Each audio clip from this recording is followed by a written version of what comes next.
الرجيم بسم الله الرحمن الرحيم ومن آياته منامكم بالليل والنهار وابتغاؤكم من فضله إن في ذلك لآيات لقوم يسمعون ومن آياته يريكم البرق خوفا وطمعا وينزل من السماء ماء فيحيي به الأرض بعد موتها إن في ذلك لآيات لقوم يعقلون ومن آياته أن تقوم السماء والأرض بأمره ثم إذا دعاكم دعوة من الأرض إذا أنتم تخرجون وله من في السماوات والأرض كل له قانتون وهو الذي يبدأ الخلق ثم يعيده وهو أهون عليه وله المثل الأعلى في السماوات والأرض وهو العزيز الحكيم صدق الله مولانا العظيم الصلاة والسلام عليك يا سيدي يا رسول الله الصلاة والسلام عليك يا سيدي يا حبيب الله الصلاة والسلام عليك يا سيدي يا شفيع المذنبين وعلى آلك وأصحابك يا سيدي يا رحمة للعالمين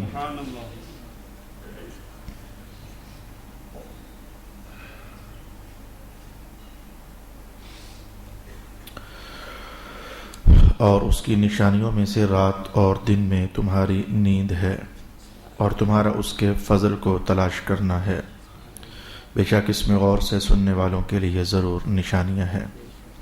اور اس کی نشانیوں میں سے یہ ہے کہ وہ تم کو ڈرانے اور امید پر قائم رکھنے کے لیے بجلیوں کی چمک دکھاتا ہے اور آسمان سے پانی نازل فرماتا ہے، پھر اس سے زمین کے مردہ ہونے کے بعد اس کو زندہ کرتا ہے، بے شک اس میں عقل والوں کے لیے ضرور نشانیاں ہیں۔ اور اس کی نشانیوں میں سے یہ ہے کہ زمین اور آسمان اس کے حکم سے قائم ہیں، پھر جب تم کو وہ زمین سے بلائے گا تو تم فوراً قبروں سے باہر نکل آؤ گے، اور آسمانوں اور زمینوں میں جو کچھ ہے وہ سب اس کی ملکیت ہے اور سب اس کے اطاعت شعار ہیں، اور وہی ہے جو مخلوق کو پہلی بار پیدا کرتا ہے پھر اس کو دوبارہ پیدا کرے گا، اور یہ اس پر بہت آسان ہے۔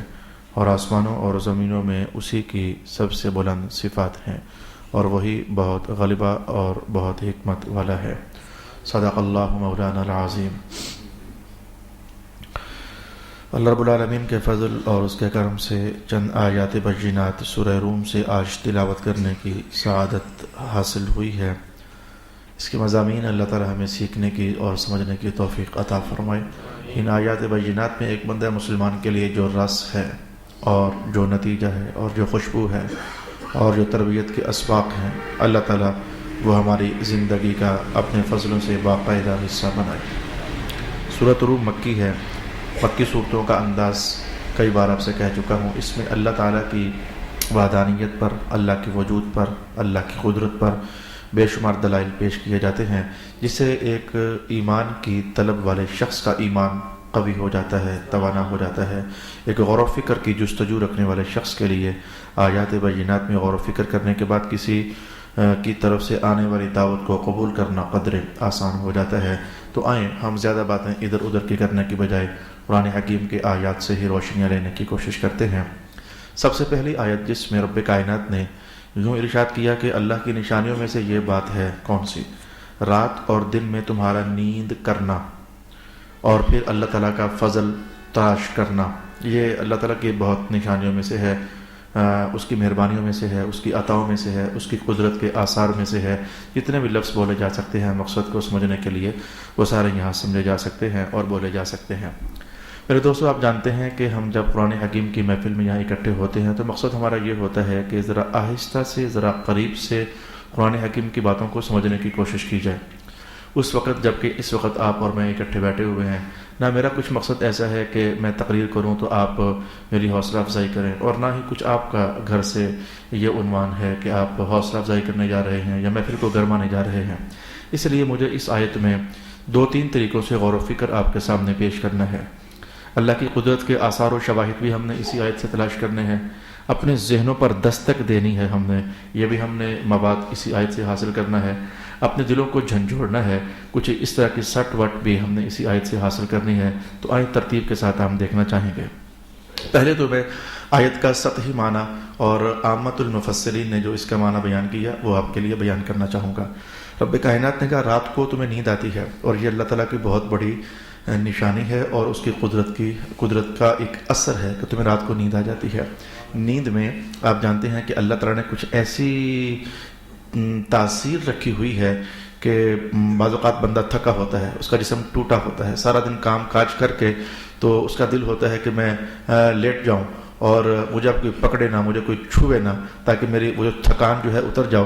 میں کہتا ہوں آپ تو صرف لیٹے تھے، یہ تھکان کھینچ کر کے جسم سے نکال کس نے دی ہے؟ سوچنے والی بات تو یہ ہوتی ہے۔ آپ کے تو چول میں، آپ کی تو ہڈی میں تھکاوٹ بھری ہوئی تھی، آپ کی آنکھ بند ہو گئی تھی، صرف یہی بند ہوئی تھی نا، باقی سارا سسٹم چل رہا تھا۔ آپ کو پتہ ہے دماغ بند ہو گیا تھا سوتے وقت، یا آنکھ بند ہو گئی تھی، باقی دل کی دھڑکنیں بھی چل رہی تھی، معدہ بھی کام کر رہا تھا، جگر بھی اپنا پروسیس نبھا رہا تھا، وجود کا ہر وینز جو ہیں وہ خون کی ترسیل کر رہی تھی، دل پمپنگ بھی کر رہا تھا، ساری باڈی چل رہی تھی۔ تو میں کہتا ہوں کہ حرکتیں تو باقی تھیں، ویسے جسم تو اپنی اندر کی توانائیاں استعمال کر رہا تھا، لیکن سوچنے والی بات تو ہے کہ ہمارے اللہ تعالیٰ ہماری آنکھ کیا بند ہوئی تو انہیں اپنے فضل سے ہمارے وجود کی تھکاوٹ چھوڑ کر کے تمہارے جسم سے باہر کر دی ہے۔ ہم جب اٹھتے ہیں تو کیسے تر و تازہ ہو چکے ہیں۔ یہ تر و تازگی، یہ شائستگی اور یہ شستگی اور یہ تازگی کا احساس یقین جان لیجئے دنیا جہان کی کسی میڈیسن کے اندر نہیں ہے۔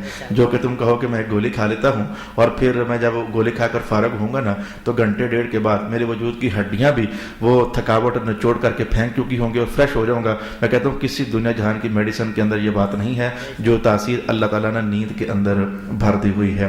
اور صرف اتنا ہی نہیں کہ نیند کرنے سے بندے کی تھکاوٹ اتر جاتی ہے، میں کہتا ہوں کہ اگلے کاموں کے لیے اور اگلے مراحل کے لیے اس کا دماغ ری ایکٹیو ہو جاتا ہے، اور اگلے دن کے کام کاج کرنے کے لیے اس کے ذہن کے اندر ایک تازہ فریشنس جو ہے اسے جیسے کہ محسوس ہونے لگ جاتی ہے۔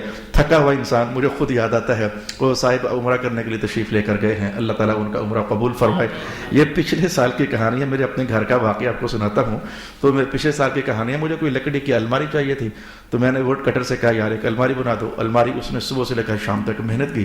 مغرب کے بعد جب ٹائم شروع ہوا تو محسوس ہونے لگا کہ اس کے بازو میں جان جیسے کہ تھکاوٹ شدید اس کو طاری ہو رہی ہے۔ عصر عشاء کی نماز کا ٹائم ہوا تو ماجرا یہاں تک پہنچ گیا کہ وہ جہاں گرپ لگانی ہوتی ہے دراز کو نکالنے کے لیے تو سوراخ اس نے نشان کہیں اور لگایا، سوراخ کہیں اور کر رہا تھا، اور میں نے کہا یار یہ کیا کر رہے ہو؟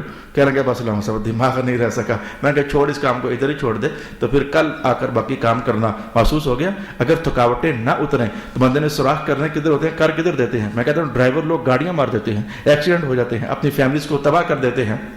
تو پھر ایسے ماحول میں سمجھنا چاہیے نا کہ رب کائنات نے کیسی خوبصورت آواز دیا، جاؤ ہم نے تمہارے لیے رات بنائی ہوئی ہے، بستر پر لیٹو، سویرے اٹھو کہ تمہاری ساری تھکاوٹ میں خود دور فرما چکا ہوں گا۔ آیاتہ منامکم، احساس تو ہونا چاہیے نا، احساس تو ہونا چاہیے۔ من آیاتہ منامکم باللیل والنہار، یہ جو والنہار ہے یہ جملہ ذرا ڈراؤنا سا ہے۔ تمہاری راتوں کی نیند اور تمہاری دنوں کی نیند، اس میں اللہ کی نشانیاں ہیں۔ اگر اس کا وہ معنی کروں، میں جس سٹائل پر جن علماء نے آیت کا عالمانہ گفتگو کرتے ہوئے انداز فکر ہمارے سامنے رکھا ہے، اگر ان کے انداز میں بات کروں، میں کہتا ہوں کہ چلو میں اس کو ایک یوں کہہ سکتا ہوں کہ دن کو بھی ہم تھوڑا سا سوتے ہیں۔ یہ دن کا جو سونا ہے یہ کمال درجے کی شے ہوتی ہے۔ اس کا کمال ہم رسول اللہ کے فرمان سے سمجھیں گے، اور ہر بندے کو سمجھ آ بھی سکتا ہے لیکن نہیں بھی سمجھ آ سکتا۔ یہ دن کے کچھ حصے میں سونے کے حوالے سے حضور کی عادت کریمہ یہ تھی کہ دوپہر کا کھانا کھانے کے بعد آپ لیٹتے ہوتے تھے تھوڑی دیر کے لیے۔ آپ کو پتہ جس کو قیلولہ کہتے ہیں، ویسے رات کو تھوڑی دیر کے لیے سونا، اسے میں لفظ آپ کے سامنے بولتا ہوں عجیب ہے، لیلولہ کہتے ہیں، لیلولہ، اور دن کے ٹائم تھوڑا کچھ سونا اسے قیلولہ کہتے ہیں۔ یہ دونوں عجب عجب نام ہیں۔ تو حضور پاک علیہ السلام اعلان کیا کرتے تھے کہ جن لوگوں نے تہجد پڑھنی ہے تو استعینوا للتہجد بالقیلولہ، تہجد کی نماز پڑھنے کے لیے قیلولے سے مدد لو۔ تہجد کی نماز پڑھنے کے لیے قیلولے سے مدد لو، مانا یہ تھا کہ تھوڑا کو ابھی سو جاؤ گے تو تھوڑا کو رات کو تو من جملہ جتنی کو نیند ریکوائرمنٹ ہوتی ہے جسم کی وہ پوری ہو جائے گی، تو سویرے تمہارے لیے تہجد کی نماز پڑھنا آسان ہو جائے گا۔ لو میں نے اس سینس میں اس آیت کو سمجھا کہ رب کائنات نے کہا پھر دیکھا نا ہم نے رات کو بھی تمہیں نیند دی ہے، دن کو بھی تمہیں نیند دی ہے، تو یہ دونوں نیندیں جو ہیں یہ تمہارے بڑے بڑے مقاصد پورے کرتی ہیں۔ ایک نیند تمہارے جسمانی مقاصد پورے کرتی ہے یعنی رات والی، اور ایک نیند تمہارے روحانی مقاصد پورے کرتی ہے یعنی وہ صبح تہجد پڑھنے والی۔ جو رات دوپہر کو تھوڑا کچھ سو جائے گا تو وہ تہجد پڑھنے والی تمہاری روحانی ضرورت جو ہے پورا کرتی ہے۔ ابھی تک میں نے اس آیت کو اسی انداز میں سمجھا ہے جو کہ علماء کرام نے ارشاد فرمایا، رات کی نیند اور دن کی نیند۔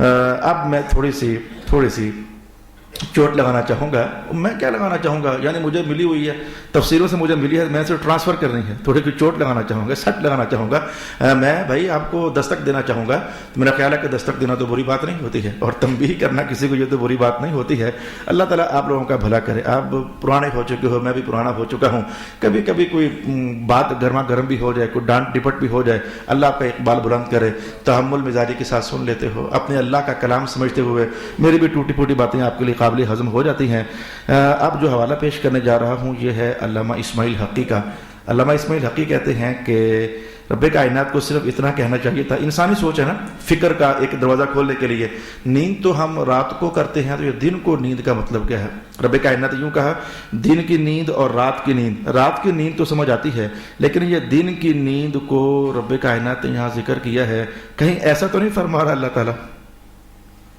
میں یہ سوال نشان چھوڑنے لگا ہوں علامہ حقی کی زبان میں. کہیں اللہ تعالیٰ ایسا تو نہیں فرما رہا؟ کیسا؟ میں یہ بھی کہنے سے پہلے ذرا میں ادھر ماحول میں نہ آ جاؤں 2-4 منٹ کے لیے، تاکہ بات کا سمجھنا، حقی کا بیان سمجھنا ذرا آسان ہو جائے. کئی بار ہم دکانوں پر اپنے بچوں کو چھوڑ کر، ملازموں کو چھوڑ کر آگے پیچھے کہیں کام گئے، یا گھروں میں کسی کو سربراہ بنا کر یار دھیان رکھنا میں آتا ہوں. ہم آئے تو آگے نقصان ہوا پڑا تھا. ہم 2-3 طرح کے جملے بولتے ہیں. اور یار تو سویا ہوا تھا، تجھے پتہ نہیں چل سکا تو سویا ہوا تھا، نقصان کروا بیٹھا ہے. یا پھر ہم کچھ اس طرح کا ماحولیاتی جملہ بولتے تھے، یار تو بے وقوف تھا، پاگل تھا، تجھے پتہ نہیں چل سکا یہ تیرے سامنے نقصان ہو رہا ہے. یعنی یا ہم اس طرح کا ٹچ کرتے ہیں، تو پاگل تھا، تیرا دماغ کام نہیں کرتا تھا. اور یا ہم کہتے سویا ہوا تھا.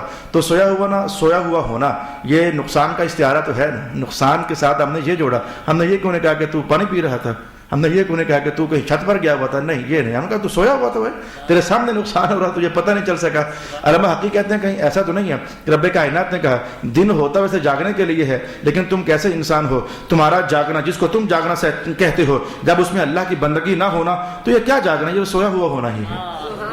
یہ کیا جاگنا ہے؟ اس وجہ سے اللہ کی اطاعت نہیں ہے، اس میں اللہ کی بات ماننا نہیں ہے. یہ کیا جاگنا ہے؟ یہ تو جیسے بندہ سویا ہوا تو بہت نقصان نہیں کر لیتا ہے. تو دن آنکھیں کھلی ہونے کے باوجود لگ ایسے رہا کہ تم سو ہی رہے ہو. نہ تمہیں اللہ کے حکم کی پرواہ ہے، نہ تمہیں نمازوں کی پرواہ ہے، نہ تمہیں نظر بچانے کی پرواہ ہے، نہ تمہیں سوچ کو پاک کرنے کی پرواہ ہے، نہ تمہیں زبان بچانے کی پرواہ ہے، نہ تمہیں حقوق العباد یاد ہے، نہ تمہیں حقوق اللہ یاد ہے. لگتا ہے دن بھی سو ہی رہتے ہو. یعنی یہ سونا جو ہے یہ استعارہ ہو گیا، جیسے کہ ہمارے جو اخروی نقصانات ہوتے چلے جا رہے ہیں، ان نقصانات کی طرف رب کائنات نے اشارہ کیا. وَمِنْ آيَاتِهِ مَنَامُكُمْ بِاللَّيْلِ وَالنَّهَارِ. رات کو بھی سوتے ہو اور دن کو بھی.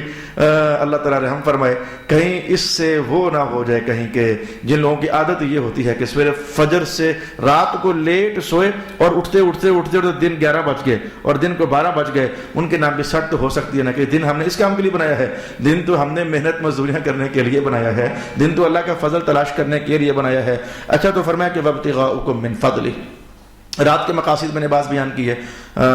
رات کو البتہ یہ ہے کہ بعض صوفی منش مفسرین نے کہا کہ ایک ہے دن اور ایک ہے رات، تو دونوں کو اللہ پاک نے بیان کرنا تھا. لیکن سٹارٹ کہاں سے لیا؟ وَمِنْ آيَاتِهِ مَنَامُكُمْ بِاللَّيْلِ. رات کا بیان پہلے جاری کیا اور کہا وَبِالنَّهَارِ، اور دن کو بعد میں رکھا. یوں بھی تو کہا جا سکتا تھا نا وَمِنْ آيَاتِهِ مَنَامُكُمْ بِالنَّهَارِ وَاللَّيْلِ. اللہ کی نشانیوں میں سے ہے دن اور رات کی نیند. یعنی دن کو پہلے ذکر کیا جاتا، رات کو بعد میں.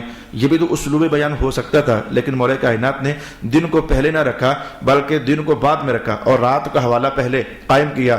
رسول اللہ صلی اللہ علیہ وآلہ وسلم کی کلام سے میں یہ معنی حاصل کرنا چاہوں گا. اشارہ دیا ہے صوفی منش درویشوں بزرگوں نے، اشارہ دیا ہے کہ رات کا ذکر پہلے کرنا اس بات کا اشارہ ہے کہ رات کسی کی محبت میں آنکھ کھول کر زندگی گزارنے کا نام ہوتا ہے.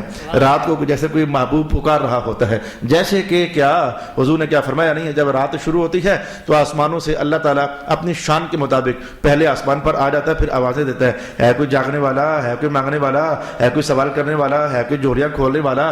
گویا دن کو تمہاری کمائیاں ہیں اور رات کو اللہ تمہیں کمائیاں دینا چاہ رہا ہوتا ہے. تو رب کائنات نے لیل کا حوالہ پہلے قائم کیا جس میں اللہ کی بندگی بھری ہوتی ہے، بندہ راز و نیاز کرتا ہے اپنے رب کے ساتھ. تو رات کا ذکر پہلے کر کے رب کائنات نے یہ سمجھایا ہے کہ حقوق تمہارے بھی ہیں، حقوق ہمارے بھی ہیں، لیکن اپنے حقوق نبھاتے ہمارے حقوق کو فراموش نہ کر بیٹھنا کہیں. یہ استعارہ بھی یہاں سے بھر کے سمجھا گیا ہے.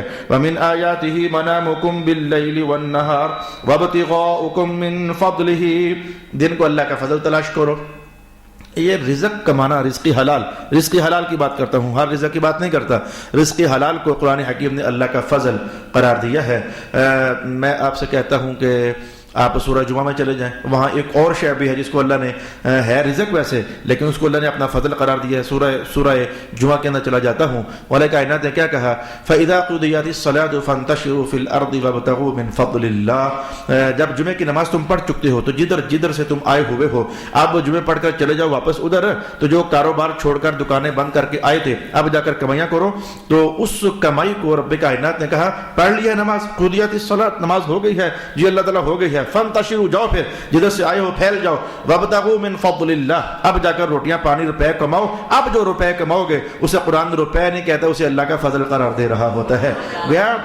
دن کے اوقات میں جو حصہ رب کا ہے وہ حصہ ادا کر کے اب آ کر دکانوں پر بیٹھو گے، اب آپ دفاتر میں جاؤ گے، اب آپ جابس پر جاؤ گے، تو رب کائنات نے کہا اب یہ روپیہ نہیں رہا ہے بلکہ اب یہ اللہ تعالیٰ کا فضل بن چکا ہے. اور اللہ کے فضل کی تو کیا شان ہوتی ہے، اللہ کے فضل کی کہانی ہی نرالی ہوتی ہے. آج میں اس طرف نہیں بڑھنا چاہ رہا کہ جب اللہ تعالیٰ فضل کرتا ہے تو انسانی زندگی میں کیا کیا کیا کیا کیا کیا اثرات مرتب ہو جاتے ہیں. تو فرمایا کہ ان فی ذلک لآیات لقوم یسمعون، بے شک اس میں غور سے سننے والوں کے لیے ضرور نشانیاں ہیں. ومن آیاتہ یریکم البرق، اللہ نے اپنی قدرت اور اپنی توحید، اپنی طاقت کے اظہار پر ایک اور نشانی پیش کر دی. دیکھو جیسے کہ آج کل ماحول بنا ہوا ہے، ہر بندہ کہتا ہے اللہ بارش عطا فرما دے، امیدیں لگی ہوئی ہیں اللہ تعالیٰ بارش عطا فرما دے. ڈاکٹرز کہہ رہے ہیں کہ کیونکہ خشک سردی پڑ رہی ہے بچے بیمار ہو رہے ہیں، بڑے بیمار ہو رہے ہیں. تو کبھی بارش کی طلب بڑھ جاتی ہے نا، بندے کی ضرورتیں چھپی ہوتی ہیں بارش کے اندر. تو پھر اللہ تعالیٰ کہتا ہے کہ پھر جب تمہیں بارش کی طلب ہوتی ہے نا، اچھا یہ تو سردی کا موسم ہو گیا، آگے جاؤ گندموں کی بجائی کے موسم آ جائیں گے، پھر چاولوں کی بجائی کے موسم آ جائیں گے، پھر مختلف فصلوں اور بیجوں اور اناجوں کی کاشتکاریوں کے زمانے آ جائیں گے. ہمیں تو شاید اتنا پتہ نہیں ہوتا لیکن کسانوں کو پتہ ہوتا ہے کب بارش چاہیے، کب بارش نہیں ہونی چاہیے، کب رکنی چاہیے، کب تیز ہونی چاہیے. یہ ان کی ریکوائرمنٹس ہوتی ہیں اپنی اپنی اناجوں اور فصلوں کو اگانے کے لیے. تو رب کائنات کا دیکھو جب تمہاری ضرورت بن جاتی ہے سردیوں میں یا گرمیوں میں یا اناجوں کے لیے یا پھلوں کے لیے یا غلہ جات کے لیے، تو ایسے میں جب کبھی دور سے کوئی گھنگھور گھٹا چلتی ہے اور کبھی بادلوں کی گڑ گڑ ہوتی ہے تو بتاؤ کیا تمہارے دل میں ایک امنگ پیدا نہیں ہو جاتی ہے؟ ہاں بادل آئے ہیں، دھوپ چھٹی ہے، اب لگتا ہے ہوائیں چلی ہیں، اب رحمت کی برسات ہوگی، بارشیں برسیں گی، زمین سیراب ہوگی، کھیتیاں اگیں گی، پھل پیدا ہوں گے، اناج پکیں گے، تو یہ خشک سردیاں دور ہوں گی. یہ ساری امیدیں بندہ آسمان والے رب کے ان بادلوں کو جو بھیجتا ہے ان سے وابستہ کر لیتا ہے. ایک رب کائنات نے یہ اشارہ دیا وَمِنْ آیَاتِهِ يُرِيكُمُ الْبَرْقَ، یہ جب بجلی تھوڑی کو کڑکے بادل آئیں تو تمہیں امیدیں لگ جاتی ہیں اب بارشیں برسیں گی، کرم نوازی ہوگی، زمین کی چھاتی سیراب ہو جائے گی. لیکن کچھ لوگ ایسے ہی تمہیں میں سے ایسے بھی تو ہوتے ہیں خوفاً جن پر خوف طاری ہو رہا ہوتا ہے. ایک دن میرے گھر مہمان آ گئے تو مغرب کی نماز کے بعد میں زبردستی تھوڑا کو ٹائم نکالتا ہوں چلیں چھت پر واک کر لوں، مجبوری ہے. تو میں مغرب کی نماز کے بعد میں نے کہا آؤ یار اوپر واک کرتے ہیں. تو میں اوپر جب چڑھا تو اللہ کے کرنا سے ایسا تھا کہ وہ اس دن ذرا بادل گرج رہے تھے اور بجلیاں جو ہیں وہ چمک رہی تھیں. یہ کچھ 2-3 مہینے پہلے کی کہانی ہے. تو میرا ساتھی جو ہے وہ کہتا ہے میں تو آپ کے ساتھ واک نہیں کرتا. میں نے کہا کیا ہوا کیا ہے؟ کہنے لگا یار مجھے بجلیوں سے ڈر بڑا لگتا ہے. میں کہتا ہوں، میں نے کہا اچھا مجھے یہ بتا کہ اگر اللہ تعالیٰ چاہے گا تو بجلی پھر پڑے گی ہم پر، ایسا ہے یا کہ اللہ نہ چاہے گا تو پھر بھی ہم پر پڑ جائے گی؟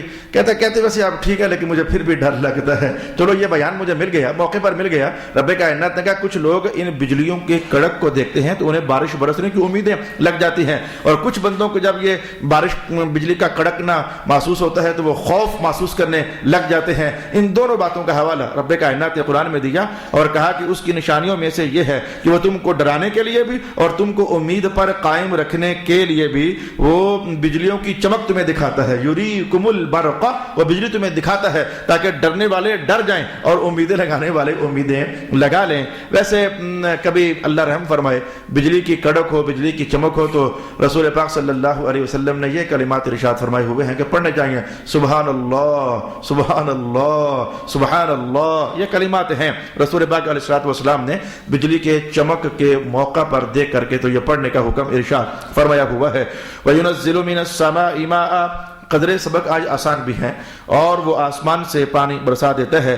فَيُحْيِي بِهِ الْأَرْضَ بَعْدَ مَوْتِهَا، قرآن یہ تو جملہ چھیڑے گا، مکہ کے ماحول میں یہ جملہ تو قرآن بولے گا۔ حالانکہ بات کافی تھی کہ وہ پانی برسا دیتا ہے، آسمان سے بارشیں اتراتے گا، نہیں اتنی بات نہیں ہے۔ مکہ والوں سنو سنو سنو، وہ مردہ زمین کو زندہ کر دیتا ہے، یہ جملہ تو قرآن بولے گا۔ اور مکہ والوں، وہ مردہ زمین کو زندہ کر دیتا ہے۔ یہ مکہ والوں کو اسپیشل مخاطب کر کے یہ حوالہ قائم کرنا، آپ جانتے ہیں کہ مکہ والے انکار کرتے تھے، مشرکین مکہ وہ کہتے تھے بس یہی زندگی ہے، اسی میں جو جینا ہے جینا ہے، مرنے کے بعد کس نے اٹھنا، کس نے وہ قیامت والے دن اٹھ کر اللہ کے حضور پہنچنا، اس بات کا انکار کرتے تھے۔ میں نے کہ آپ کو حوالہ دیا سورۃ یاسین کا، وہ ہڈیاں قبرستان سے جا کر لے کر آتے تھے، بوسیدہ، اور انگلیوں کے درمیان رکھ کر مسلتے تھے، اور رسول اللہ علیہ السلام کو تانا مارتے تھے، اور ہنستے ہوئے، مذاق کرتے ہوئے، ٹھٹھا کرتے ہوئے کہتے تھے یہ دیکھو میں نے پیس کر پھینک دی ہے، من یحیی العظام وہی رمیم، جن کو میں نے خاک بنا کر زمین پر پھینک دیا، کون ہے جس کو دوبارہ زندہ کرنے والا ہے اور اسے اٹھانے والا ہے۔ یعنی اس طرح کا اعتراضات وہ کیا کرتے تھے۔ تو مولا کائنات نے ان کو سمجھانے کے لیے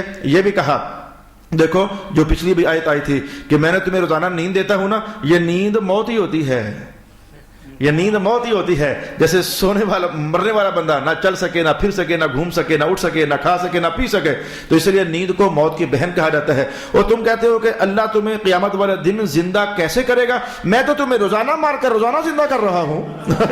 کائنات نے کہا میں تو تمہیں روزانہ موت دیتا ہوں، پھر روزانہ تمہیں زندہ کر دیتا ہوں۔ ایک حوالہ پیچھے قائم کیا مکہ والوں کے سامنے، اور ایک ابھی کہا کہ دیکھو میں آسمان سے پانی برساتا ہوں، اور پانی برسا کر کے یہ زمین جو مردہ ہو چکی ہوتی ہے میں اسے دوبارہ زندہ کر دیتا ہوں۔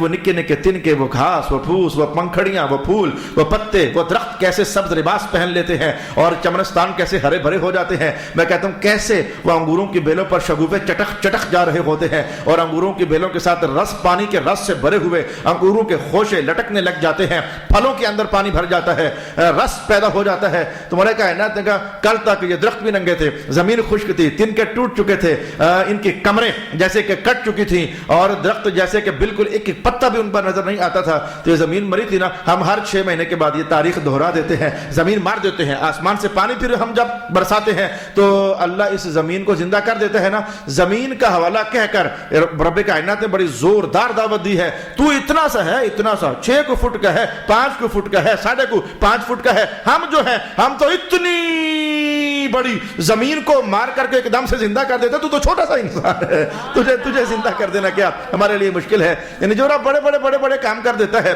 اس کے لیے چھوٹا سا کام کرنا کیا مشکل ہوتا ہے، اگرچہ اللہ کے لیے نہ کوئی چھوٹا ہے نہ کوئی بڑا ہے۔ ان قریب الفاظ آ رہے ہیں، مولا کائنات نے کہا ہم تم سب کو مار دیں پھر تم سب کو اٹھا لیں، ہمارے لیے کوئی مسئلہ نہیں ہے، بہت آسان سا کام ہے، وہ احوان علیہ، اللہ پر یہ بہت آسان کام ہے۔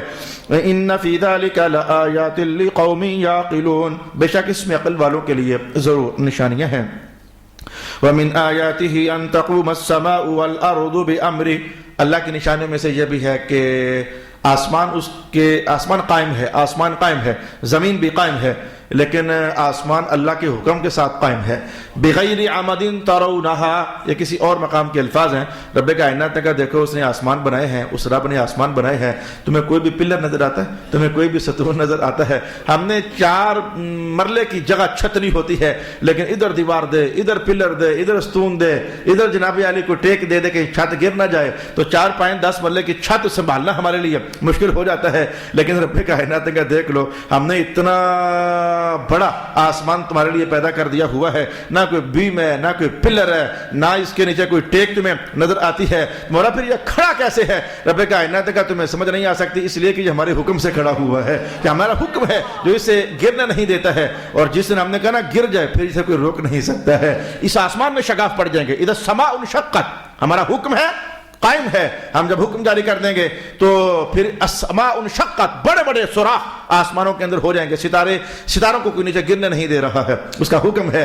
بارش میں کہتا ہوں کہ وہی بادل صبح سے لے کر ظہر تک ہمارے سروں پر منڈلا رہے ہوتے ہیں، وہی ہوتے ہیں، وہی میں دیکھتا ہوں وہی ہوتے ہیں، لیکن ایک قطرہ بارش کا بھی نہیں نکلتا ہے، ان کے اندر پانی ہوتے ہیں، ان بادلوں کے اندر پانی ہوتے ہیں لیکن نچڑ نہیں رہے ہوتے، لیکن اچانک جب اس کا حکم آ جاتا ہے تو وہی بادل ادھر ہی کھڑے تھے پھر پانی برسانے لگ جاتے ہیں۔ میں کہتا ہوں یہ پانی ادھر تھا، فضاؤں میں رکا ہوا تھا، اتر نہیں رہا تھا، نچڑ نہیں رہا تھا، یہ اس کے حکم سے تھا۔ اگر برس رہا ہے تو اس کے حکم سے ہے، اور اگر آسمانوں میں پانی رکا ہوا ہے یہ بھی اس کے حکم سے ہے۔ اور مولا کائنات نے کہا ہم تو یہ بھی پتہ ہے کہاں برسانا ہے اور کتنا برسانا ہے، اور کہاں تیز برسانا ہے، کہاں ہولے برسانا ہے. یہ سارے نظارے ہم اللہ کی قدرت کے آثار اور شواہد دیکھتے رہتے ہیں. اب یہ بھی ہم دیکھ رہے ہوتے ہیں، ہم تو یہ بھی دیکھتے ہیں بارش بھی برس رہی ہوتی ہے، دھوپ بھی چل رہی ہوتی ہے. ہم تو یہ بھی دیکھتے ہیں کہ ہوائیں ایک دم سے چاروں طرف سے بارش کو گھیر رہی ہوتی ہیں. ادھر کی ہوائیں بارش دھکیل کر ادھر، اور ادھر کی ہوائیں بارش دھکیل کر ادھر. وہ کیا عجیب اختلاط کا منظر بنا ہوتا ہے. بارش ادھر بھی جا رہی ہے، اسی لحظے میں بارش ادھر بھی آ رہی ہے، اسی لحظے میں ادھر بھی جا رہی ہے، اسی لحظے میں ادھر بھی آ رہی ہے. رب کائنات نے کہ یہ جو کچھ بھی ہو رہا ہے یہ خود نہیں ہو رہا، کسی کا امر ہے، کسی کا حکم ہے، جس کی بنیاد پر یہ سارے کائنات کے نظارے چلتے چلے جا رہے ہیں. وَمِنْ آيَاتِهِ أَن تَقُومَ السَّمَاءُ وَالْأَرْضُ بِأَمْرِهِ. یہ پانی ہے. میں کہتا ہوں گلاس پانی ڈیوائیڈ کر دو آپ 10 جگہ، 5 جگہ، 20 جگہ، 30 جگہ، ایک ایک گھونٹ، چند چند ڈراپس آپ انہیں ڈیوائیڈ کر دو، مختلف پانڈوں میں رکھ دو.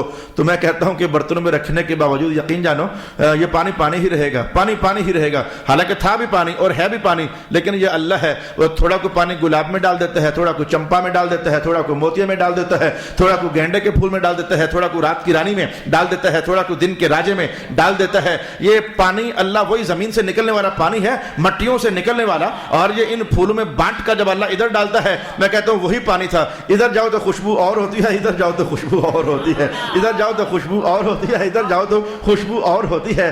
اللہ اکبر، اللہ اکبر. میں کہتا ہوں کہ اللہ کا شکر ادا کرو ایمان والو. ہمیں ہمارے رب کے متعلق کچھ بھی کہا جائے نا، ہمیں شک پیدا نہیں ہوتا، ہمیں تردد پیدا نہیں ہوتا. ہم دل و جان سے فوری طور پر ماننے کے لیے تیار ہو جاتے ہیں. مولا یہ تو ہم سمجھتے ہیں کہ تیرے سامنے یہ کچھ بھی نہیں ہے، تو اس سے کھربوں گنا زیادہ بھی کچھ کرنا چاہے تو آن بھر میں کر سکتے ہیں، بلکہ اس سے بھی پہلے کر سکتا ہے. رب کائنات نے ارشاد کیا کہ ان تقوم السماء والارض. یہ آسمان جو رکا ہوا ہے، آسمان میں یہ دیکھو میں اکیلا کیا، آؤ سارے میرے مل کر، آؤ سارے میرے ساتھ مل کر کوئی حربہ استعمال کرو، بغیر ٹیک کے پھول کی پتی ہی کھڑی کر کے بتا دو. یہ دیکھو یہ دیکھو، تو اس کو آدھا کر لیتے ہیں، آپ بھی کھڑی کر کے بتا دو. کوئی آ جائے، کوئی پڑھا لکھا ڈاکٹر، کوئی سائنسدان، کوئی مولوی صاحب، کوئی پیر فقیر، آؤ نا یار. میں کہتا ہوں کہ آ کر اس کو اس سے بھی آدھا کر دیا، اس پتی کو کھڑا کر کے بتا دو. اور یار ہم ایک چھوٹی سی پتی بھی 2 فٹ کے فاصلے پر کھڑے نہ کر سکیں تو پھر ہے نا کوئی بات تو ہے کہ رب کائنات نے حوالہ دیا ہے. دیکھو نا اتنا بڑا آسمان پلر کے ساتھ نہیں، ہمارے حکم کے ساتھ قائم ہوا ہے. اسے گرنے ہی بلکہ میں کہتا ہوں یہ پانیوں سے یہ چھتیں خراب ہو جاتی ہیں، پانیوں سے دیواریں خراب ہو جاتی ہیں. تو صدیوں سے آسمانوں سے پانی برس نہیں رہا ہے. قرآن پاک حوالہ پیش کرتا ہے، ہم نے آسمان سے پانی برسایا، تو یہ صدیوں سے آسمان سے پانی برس رہا ہے. ادھر ہے تو برس رہا ہے نا، یا چلو ادھر سے جاتا ہے تو سٹاک جو بھی اللہ نے پروسیس رکھا ہوا ہے وہاں سٹاک جمع ہو جاتا ہے. ایسے میں سورہ ملک کہتی ہے فانظر هل ترى من فطور. دیکھنا پانی ہے ادھر چھت آسمان کی، تو کیا اس چھت میں تجھے کوئی فطور نظر آتا ہے، کوئی دراڑ نظر آتی ہے، کوئی سیلاب نظر آتی ہے، کوئی خرابی نظر آتی ہے، کوئی تڑاخ چکا ہو آسمان، تجھے کوئی ایسا احساس محسوس ہوتا ہے؟ ثم ارجع البصر. پھر دیکھ لے. اگر تو کہے کہ میں نے دھیان سے نہیں دیکھا، چل پھر دیکھ لے، بار بار دیکھ لے، تسلی سے دیکھ لے، توجہ سے دیکھ لے. آخر کار تجھے کہنا ہی پڑے گا اور تیری تخلیق میں مجھے کوئی عیب نظر نہیں آ رہا ہے. ان تقوم السماء والارض. یہ آسمان قائم ہے، والارض اور زمین بھی قائم ہے. واہ واہ واہ. کہنے والے بھی کیا، آپ تو کہتے ہیں دیکھنے والے قیامت کی نظر رکھتے ہیں. اور یار یہ آپ کا جملہ ہٹاؤ اس سے پیچھے. میں کہتا ہوں کہ سمجھنے والے قیامت کی سمجھ رکھتے ہیں. میں تو یوں کہتا ہوں کچھ علماء ہیں جنہوں نے اختلاف کیا آپس میں. انہوں نے کہا سیارے گھومتے ہیں، یہ سورج گھومتا ہے، چاند گھومتا ہے. اور یہ تو سورۃ یاسین کا حوالہ ہے کہ کل فی فلک یسبحون. جتنے بھی سیارے ہیں، ستارہ اور ہوتا ہے، سیارہ اور ہوتا ہے. سیارہ سیر سے بنا ہے، جو سیر کرتا ہے، گھومتا رہتا ہے. تو یہ سارے گھوم رہے ہیں. لیکن اعلیٰ حضرت فاضل بریلوی رحمۃ اللہ تعالی علیہ جیسی عظیم الشان ہستیاں وہ کہتے تھے سیارے گھومتے ہوں گے پر زمین نہیں گھومتی ہے. یہ زمین نہیں گھومتی ہے، اس لیے کہ جو مرکز ہوتا ہے وہ نہیں گھوما کرتا. یہ دروازے کا جو قبضے لگے ہوتے ہیں وہ قبضہ اس کی مرکز کی جگہ ہوتی ہے. وہ دروازہ تو گھوم جاتا ہے لیکن وہ جو مرکز ہوتا ہے، وہ جو دہلیز ہوتی ہے، وہ نہیں گھوما کرتی. تو گھومنا مرکز کا کام نہیں ہوتا. تو اعلیٰ حضرت فاضل بریلوی فرماتے ہوتے تھے کہ یہ زمین نہیں گھومتی بلکہ زمین کے ارد گرد نظام شمسی گھومتا ہے، نظام کائنات گھومتا ہے. زمین میں تو مصطفیٰ جان رحمت ہیں جو کائنات کا مرکز بن چکے ہیں، تو زمین بھلا کیسے گھوم سکتی ہے؟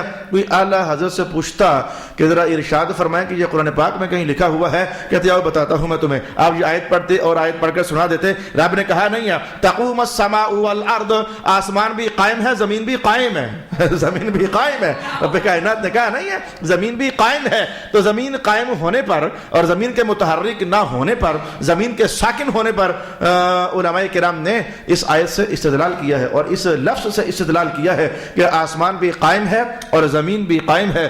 ثم اذا دعاكم دعوة من الارض اذا انتم تخرجون، پھر ایک دن آنے والا ہے تم سب جب زمین میں اتر جاؤ گے تو کوئی آواز دینے والا تمہیں آواز دے گا، پھر تمہیں نکلنا ہوگا، پھر تم سوئے نہیں رہو گے، پھر تمہیں کپڑے پھاڑ کر کے نکلنا ہوگا، پھر تمہیں میدان محشر کی طرف جانا ہوگا، اور پھر من الارض تمہیں زمین سے نکلنا ہوگا، زمین سے دعاکم تم سب کو اللہ آواز دے گا، وہ آواز فرشتوں کے ذریعے ہی ہوگی لیکن تمہیں زمین سے نکلنا ہوگا۔ اب دیکھو آپ کو اور مجھے کچھ بھی اس سے زیادہ سمجھ نہیں آ رہا کہ یہاں سے اور کیا سمجھا جا سکتا ہے، لیکن کچھ ہیں جن کو اللہ نے دانائی دی ہے، کچھ ہیں جنہیں اللہ نے بصارت دی ہے، بصیرت دی ہے، فراست دی ہے، ان کا لگتا ہے ایسی ہے کہ اس میں اللہ پاک نے سمجھا دیا ہے کہ آج ویسے حضرت عیسیٰ علیہ السلام آسمانوں پر ہیں، چھٹا سپارہ کہتا ہے آج ویسے جناب عیسیٰ علیہ السلام آسمانوں پر ہیں، لیکن ایک وقت ایسا آ جانے والا ہے وہ آسمان سے دوبارہ زمین پر اتار دیے جائیں گے اور آخرکار فوت ہوں گے، اور رسول اللہ صلی اللہ علیہ وسلم نے جیسے کہ فرمایا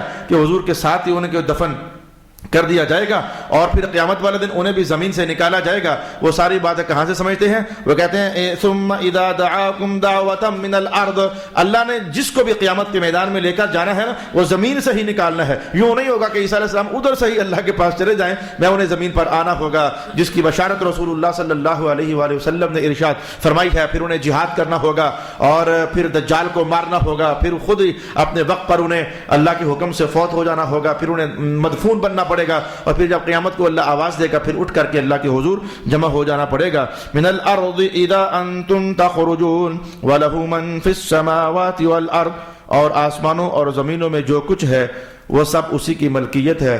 کل له قانتون، سارے اس کی اطاعت کر رہے ہیں۔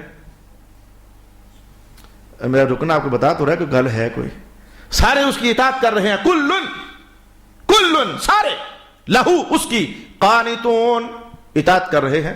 زمین و آسمان میں جو کچھ ہے سارا اللہ کا ہے، سارے اس کی اطاعت کر رہے ہیں۔ سوچ کر بتاؤ سارے اس کی اطاعت کر رہے ہیں؟ یہ قرآن پاک کیا کہہ رہا ہے؟ ابھی باہر جاؤ کتنے بندے نماز نہیں پڑھی انہوں نے عشاء کی، ہمارے گھروں کے اندر کتنے بچے خواتین بوڑھے انہوں نے عشاء کی نماز نہیں پڑھی، رمضان آتا روزے نہیں رکھتے، تو رب کائنات کتنے لوگ ایسے ان پر حج فرض ہو چکے حج نہیں کر رہے، انہیں سمجھا کے تھک گئے ہوں، کہہ کہ بھائی تو پر حج فرض ہے، وہ جائیں گے جی جائیں گی، پلاٹوں پر زور رکھا ہوا ہے، مجھے پتہ ہے پلاٹوں پر زور رکھا ہوا ہے، اے ٹکڑا لے لے، یہ ٹکڑا لے لے، وہ ٹکڑا لے لے، گاڑیوں پر زور رکھا ہوا ہے، حج نصیب نہیں ہو رہا، نافرمانی تو چل رہی ہے۔ رب کائنات نے کہا نہیں، کل اللہ قانتون، سارے اطاعت کر رہے ہیں۔ یہ جملہ بھی قابل توجہ ہوا، اس جملے کو ہمیں توجہ کے ساتھ سمجھنا چاہیے۔ میرے دوستوں میں آپ کو کہنے جا رہا ہوں کہ ہم پر جو احکام لاگو ہیں وہ دو طرح کے ہیں۔ میں نے کہا نا میں کیا سمجھانے جا رہا ہوں، رب کائنات نے قرآن میں کیا یہ دیا کہ سارے اللہ کی اطاعت کر رہے ہیں، جتنے کافر ہیں یہ کدھر مان رہے ہیں اللہ کی اطاعت نہیں کر رہے، لیکن قرآن نے کہا کر رہے ہیں، کل اللہ قانتون۔ تو اب میں اس جملے کو سمجھاؤں آپ کے لیے۔ ائمہ تفسیر نے کہا کہ یہ سارے اللہ کی اطاعت کر رہے ہیں، اس کا معنی کیا ہے؟ بھائی دیکھو ہم پر جو احکام ہے نا یہ دو طرح کے احکام ہیں۔ ایک احکام وہ ہے جن کا تعلق عبادت کے ساتھ ہے اور شریعت کے ساتھ، ہم پر شرعی احکام ہے جن کا میں نے ابھی حوالہ دیا، نماز پڑھو، زکاتیں دو، حج کرو، جناب وغیرہ وغیرہ، سچ بولو، صدقے اور خیرات کرو، یہ جو احکام ہیں ہم پر انہیں کہتے ہیں احکام شرعی۔ اور ہم پر احکام کی ایک دوسری قسم بھی ہے جنہیں کہتے ہیں احکام تکوینی۔ احکام تکوینی کہتے ہیں۔ یہ احکام تکوینی کیا ہوتے ہیں؟ ذرا سنیں، بیمار ہو جا، گر جا، ایکسیڈنٹ تیرا ہو جائے، تیری آنکھ کی توانائی کم ہو جائے، تیرا سر کام کرنا چھوڑ جائے، مجھے آج یورپین ممالک سے نام نہیں لیتا، ممکن ہے کوئی جاننے والا بیٹھا ہو، فون آ گیا جی وہ میری اہلیہ کو تکلیف ہو گئی، دعا کریں۔ میں نے کہا کیا تکلیف ہو گئی ہے؟ کہتے ہیں جی گھر سے بیٹھی بیٹھی وہ کچھ ایسی ڈپریشن کا شکار ہو گئی ہے تو اٹھ کر کے تو باہر نکل جاتی ہے، اور آج میں اسے اسٹاپ سے پکڑ کر لایا ہوں۔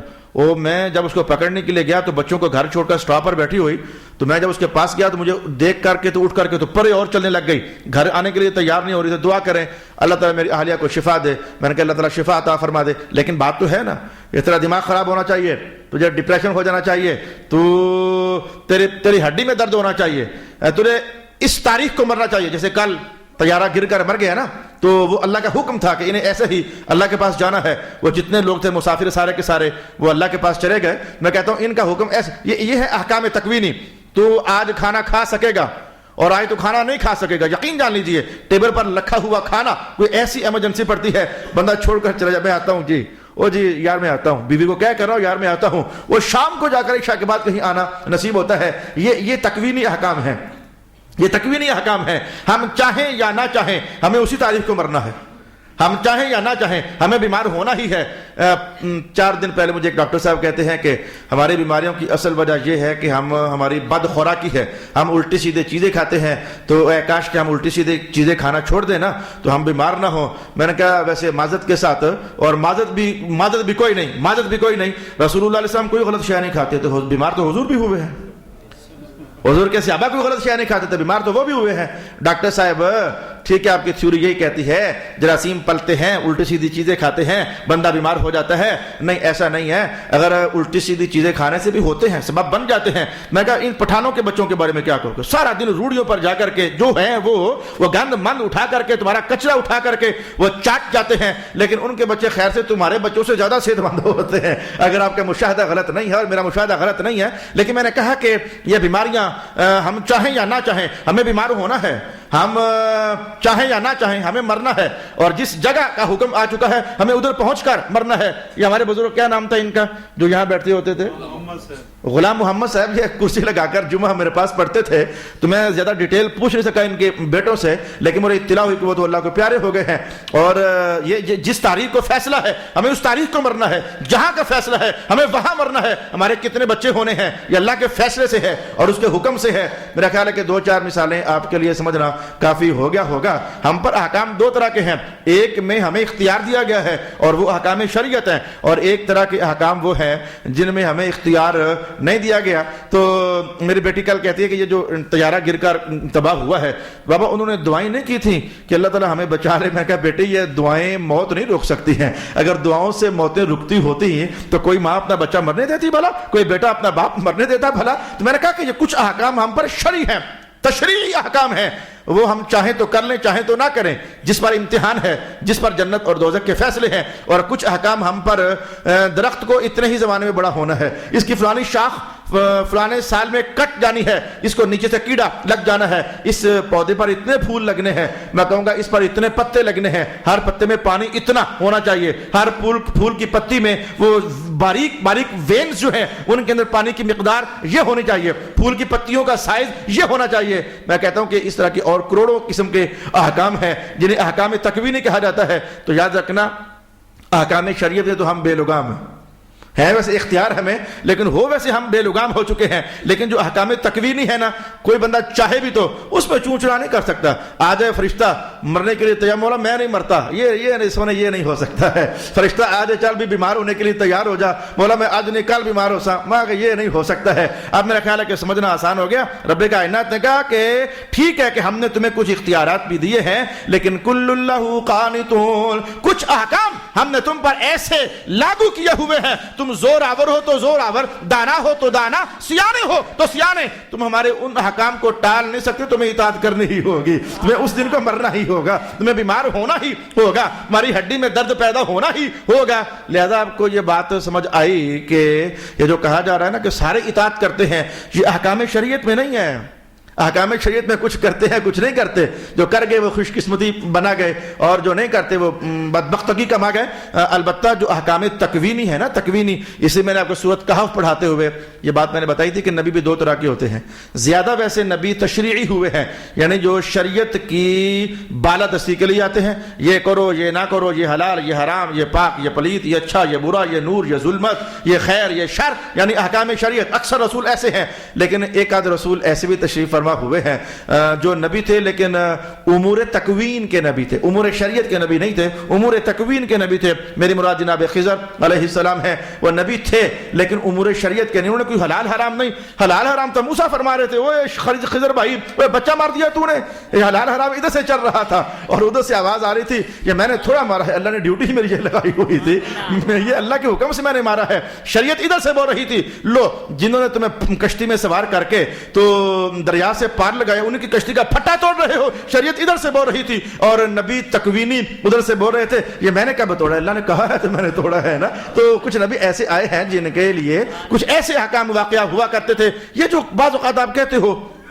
یہ بعض اوقات آپ کہتے ہو کہ 10 منزلہ عمارت تھی, گر گئی تھی, بچہ کچھ نہیں, اشر نشر ہو گیا, اور یار آپ کے الفاظ ہیں, اور یار معجزہ ہو گیا, اور 2.5 مہینے کا بچہ رو رہا تھا اندر, ہم نے اسے نکال لیا. یہ تکوینی معاملہ ہے, یہ تکوینی معاملہ ہے. کوئی بچانے والا تھا جس نے اسے بچا لیا. گاڑی کا ایکسیڈنٹ ہو گیا, 18 بندے ادھر سے مارے گئے, 12 ادھر سے مارے گئے. پر بابا جی آپ کو کیا بتائیں, ایک چھوٹی سی بچی تھی, وہ سیٹ پر آرام سے ایسے بیٹھی ہوئی تھی, اس کا بال بھی نہ ٹوٹا. یہ تکوینی معاملات ہوتے ہیں. تو کچھ نبی بھی تکوینی نبی ہوتے ہیں اور کچھ نبی تشریعی, زیادہ ویسے تشریعی ہی ہوئے ہیں. میں یہ ساری کہانیاں سٹوریاں آپ کے سامنے اس لیے بکھیر رہا تھا تاکہ آپ کو یہ جملہ سمجھا سکوں کہ رب کائنات نے سارے اطاعت کر رہے ہیں. آپ یہ سارے شریعت میں اطاعت نہیں کر رہے ہیں بلکہ امور تکوینیہ میں اطاعت کر رہے ہیں, جس کو میں نے ابھی آپ کے سامنے بیان کیا ہے. کل اللہ قانتون وہو الذی یبدأ الخلق, وہی اللہ ہے جو, ویسے آج میں اس آیت پر ایک تیسرا اشارہ دوں گا آپ کو. میں پہلے جو 2 دے چکا ہوں, ایک پرانا, ایک چند دن پہلے, اور آج ایک اور تیسرا اشارہ دیتا ہوں. اور میں نے کیا دینا ہے میرے دوستو, آپ کو پتہ ہے میری کوئی ویلیو ہے, میری کوئی حیثیت ہے, مجھے کہیں نہ کہیں سے کوئی بات مل جاتی ہے, میں 2 لفظ بولنے کے قابل ہو جاتا ہوں. ورنہ آپ پر میری حقیقت کھلی ہوئی ہے, کوئی علامہ شلامہ نہیں ہوں میں. وہ کوئی مل گئی بات تو سنا دی. ویسے ہو یہ جاتا ہے کہ اللہ تعالیٰ میری مدد کر ہی دیتا ہے, کہیں نہ کہیں سے کوئی بات مل ہی جاتی ہے. اور ذرا آیت کا اسلوب دیکھیں, پھر میں آپ کو پچھلا اشارہ سمجھاؤں, تفسیر کا ایک پہلو, پھر تفسیر کا دوسرا پہلو سمجھاؤں, اور پھر میں آج کا تفسیر کا تیسرا اور نیا پہلو آپ کے سامنے بیان کروں. آیت یہ ہے, رب کائنات کا وہی اللہ ہے جو تمہیں نئے سرے سے پیدا کر دیتا ہے, پھر تمہیں مار کر سب کو اپنے پاس واپس لے جائے گا. تو وہو اہوان علیہ, اور یہ اللہ پر بہت آسان ہے. اس پر میں نے آپ سے ان کا خیال یہ تھا کہ دوبارہ کون زندہ کر سکتا ہے, تو میں نے اس پر ایک اشارہ یہ دیا تھا, تفسیری اشارہ. رب کائنات نے کہا تم سمجھتے ہو نا کہ ایک بندہ ایک بار کام کرے, جب وہی کام دوبارہ کرے تو آسان ہو جاتا ہے, جب وہی کام 3 بار کرے تو اور آسان ہو جاتا ہے, وہی بار 100 بار کرے کام تو اور آسان, تجربہ بڑھتا جاتا ہے, اس کا کانفیڈنس بڑھتا جاتا ہے. یہ انسانوں کی کہانی ہے. تو رب کائنات نے کہا جس اللہ نے اب تک کھربوں انسان پیدا کیے ہیں, تو قیامت والے دن اگر دوبارہ پھر پیدا کر دے گا تو اس میں مشکل کیا ہے, اس نے اتنے پیدا کیے, اس کا بھی تجربہ نہیں ہوا ہے کیا. یعنی ایک میری گفتگو کے سمجھانے کا انداز آپ کے لیے یہ تھا. یعنی یہ لفظ نہیں ہے, ادھر نہیں ہے, لیکن انسانی سوچ میں کوئی اور لفظ مل نہیں رہا کہ بہت تجربہ ہے, بہت, یہ انسانوں کا ہوتا ہے ویسے تجربہ, تو یہ تجربہ اللہ کی شان کے لائق لفظ نہیں ہے. لیکن جیسے انسان سمجھیں, کھربوں انسان پیدا کیے, تو کیا اب اس کے لیے پھر مجبوری بن رہی ہے, کوئی لفظ اچانک مل نہیں رہا, تو کیا ابھی تک وہ نہیں اس طرح کے دوبارہ انسانوں کو پیدا کر دے. بس میں کچھ ایسا ہی بول کر بھاگنا چاہ رہا ہوں. پھر میں نے آپ کو دوسرا اشارہ دیا, میں نے کہا دیکھو یہ گلاس ہے, ویسے پھینکوں گا نہیں, تو اگر میں اسے توڑ دوں اور توڑنے کے بعد دنیا جہان کی گمس لگا لوں نا اس پر, میں الفیہ لگا لوں, تو وہ لگا لوں, تو وہ لگا لوں, یہ دوبارہ اس پوزیشن میں جڑ نہیں سکتا. جڑ جائے گا ویسے, لیکن اس پوزیشن میں جڑ نہیں سکتا. میں نے آپ کو 2 دن پہلے یا 4 دن پہلے یہ اشارہ دیا کہ رب کائنات نے کہا وہ تمہیں مارے گا اور مار کر دوبارہ زندہ کھڑا کر لے گا. مولا جب انسان بکھر جائے گا تو ٹوٹی بکھری شے کبھی اس طرح دوبارہ بحال ہوا نہیں کرتی. کہا تم سے نہیں ہو سکتی, میں کر سکتا ہوں. یہ میں نے آپ کو تازہ اشارہ دیا. آج میں آپ کو ایک اور بات کہنا چاہتا ہوں, اہل علم کے لیے وہ ذرا تیاری کریں. ایک اور کہانی کہنا چاہتا ہوں. صلی اللہ علی حبیبہ محمد وعلی آلہ واصحابہ اجمعین. اور دیکھو انسان آج تک کھربوں پیدا ہو چکے ہیں, ابھی قیامت کی صبح تک اور پتہ نہیں کتنے پیدا ہونے ہیں. تو جو کائنات وجود میں آئی نا, اس کو اللہ نے سلولی انسان, چلو انسانوں ہی کی بات کرتے ہیں, انسانوں کے پیدا کیے اللہ نے سلولی. یعنی اس سال 2 لاکھ کی آبادی بڑھ گئی, اگلے سال 4 کروڑ کی بڑھ گئی, اگلے سال 10 کروڑ کی بڑھ گئی. تو انسان جو پیدا ہو رہے ہیں نا, یہ سلو جو انسان بنتے چلے جا رہے ہیں, سلو. قرآن پاک نے کہا ثم یعیدہ, پچھلے الفاظ سننا ذرا, ثم اذا دعاکم دعوۃ, پھر کوئی بلانے والا تمہیں بلائے گا, تم ایک دم سے قبروں سے باہر نکل آؤ گے. رب کائنات نے کیسی قدرت کا اظہار کیا. دیکھو اس نے جب بنایا ہے تمہیں تو سلو تھوڑے لاکھ, 2 لاکھ, اگلے سال 4 لاکھ, اگلے سال 10 لاکھ, تو تھوڑا کر کے بنایا ہے. لیکن وہ ایسا قدرت والا ہے, قیامت والے دن جب تمہیں قبروں سے اٹھائے گا نا, تو تھوڑے نہیں, جتنے بن چکے ہوگے, جتنے بکھر چکے ہوگے, ایک دم سے کہے گا آ جاؤ, تم سب کو ایک دم سے پیدا فرما دے گا. واہ کیا اس کی قدرت کا اظہار ہے.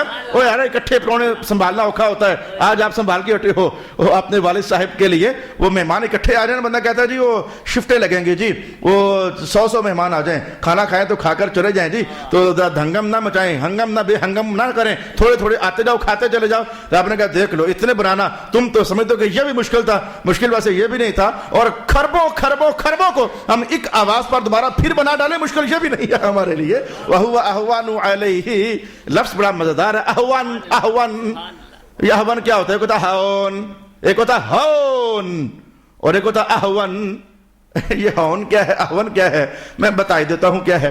بھائی یہ چھوٹا بچہ میرے سامنے بیٹھا ہے, اسے اگر میں کہوں نا کہ چل یار اس محفل کا جو سب سے بڑا انسان ہے اسے پتر اٹھا, میں کہوں جی وہ سامنے حاجی لیاقت صاحب بیٹھے ہیں, اور پتر حاجی لیاقت صاحب کو ذرا اٹھا نا, تر اپنے نانا کو ہی اٹھا لے, تو کہے گا نا استاد جی یہ تو مجھ سے نہیں اٹھا جاتے, بہت وزنی کام ہے, یہ تو میں نہیں کر سکتا. اچھا میں کہوں اچھا بیٹا ادھر آ, اور یہ پھول کی پتی اٹھا سکتا ہے؟ اور کیوں نہیں استاد, یہ تو میں آسانی سے اٹھا سکتا ہوں.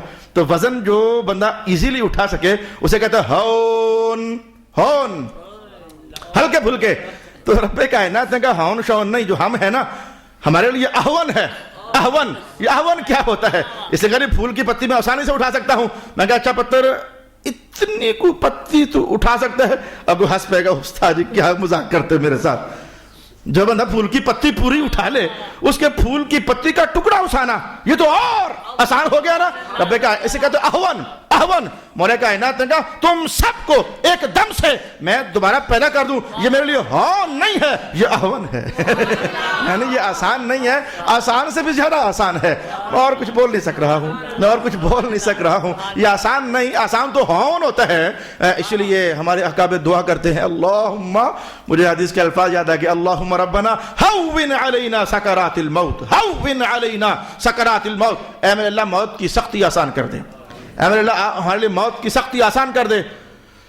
یہ ہون, ہون, اہون, یہ مادہ میرا گھوم گیا دماغ میں. آج مغرب کی نماز کے وقت پنڈی سے فون آ گیا ایک نوجوان کا, اس کو اللہ نے بیٹی نصیب فرمائی, تو کہنے لگا میں اس کا نام رکھنا چاہتا ہوں موہین فاطمہ.